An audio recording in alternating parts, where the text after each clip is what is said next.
This video was recorded with the AverMedia Live Gamer Portable. Skip it up and that up. You guys, I told you the Xbox One will be more powerful. There's games running at 60 frames per second. You shut both of your nipples. The PS4 has GDDR5 memory. The Xbox One has DDR3 and sucks. You PS4 fanboy, you will stare at my ass in fear. You Xbox One fanboy, you will stare at my chest hair and quiver.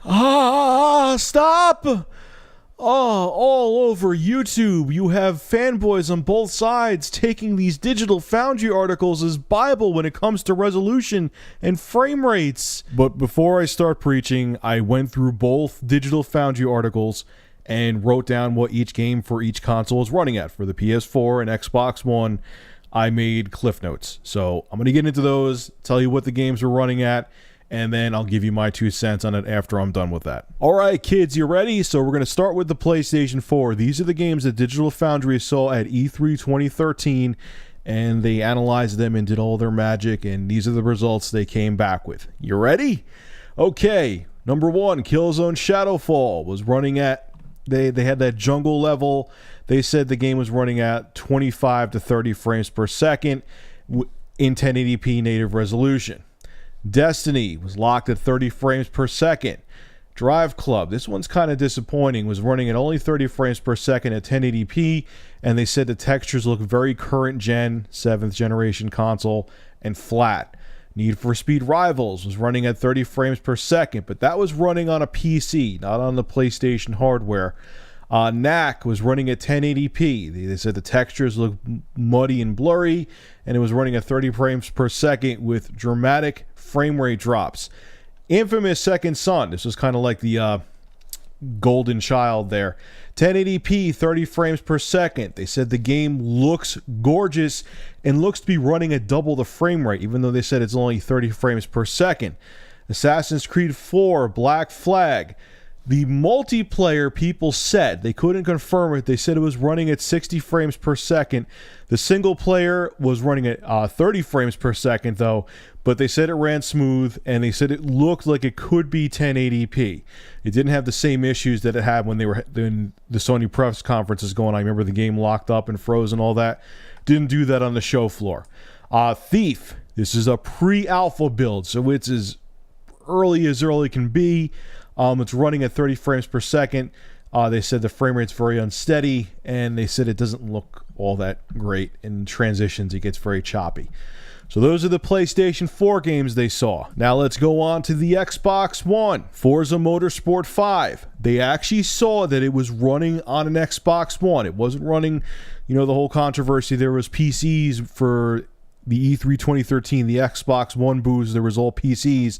No actual consoles. They said Forza Motorsport 5, they saw it with their own eyes, was running on an Xbox One console, and it was running at 1080p, 60 frames per second, flawlessly on the actual hardware.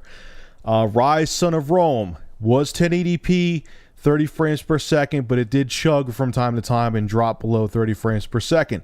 Crimson Dragon, 1080p, 30 frames per second, but they said it was disappointing because the textures and all that looked very current generation. Killer Instinct, this one's not too shocking. The sports games and stuff don't really impress me.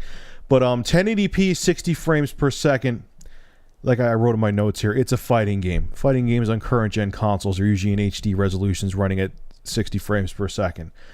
Dead Rising 3. They said they didn't get a confirmation, but it looks close to 1080p. Very poor performance. The frame rate seemed to dip as low as 15 frames per second at times. Project Spark, 1080p, 30 frames per second. Battlefield 4, they said that the target for this game for the Xbox One is 1080p at 60 frames per second. But it was not actually running on Xbox One hardware, so they couldn't confirm any of that, and they weren't going to go by, the game running on a PC. FIFA 2014, 1080p, 60 frames per second. That doesn't blow me away at all because there's current generation sports games that run at 1080p, 60 frames per second, or at least 1080p, I should say. So those are the list of games for both consoles. So why did I make this video beyond the fact that those Digital Foundry articles are very long-winded and it takes them a while to get to the point, so I kind of did the work for you.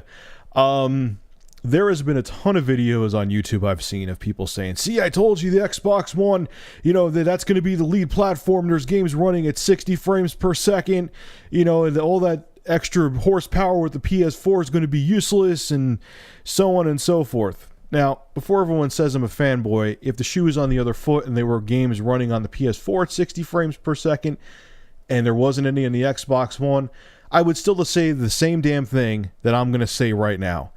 And that is, you cannot judge either way by games that aren't even running on the hardware and that are pre-alpha builds. You can't judge what system's actually going to have better performance because of that. It's ridiculous. I cannot believe, and some of the people I've seen making videos about this, I know better. So I don't know if they're just trolling or they're like, they really like Microsoft, which I don't think that's the case because I know that these people don't. But really, you're going, and especially the fact that they're just sports games. Now, I can say that Drive Club only ran at 30 frames per second in E3 2013, and Forza Motorsport 5 ran at 60 frames per second in 1080p. So that's kind of apples to apples, but the rest of the games, you can't, fighting games, really? Fighting games on current-gen consoles run at 60 frames per second. You can't go by the fact that Killer Instinct is running at 60 frames per second on the Xbox One. We won't know either way which console is going to be easier to program for, even though it's pretty much all but guaranteed it's going to be the PS4.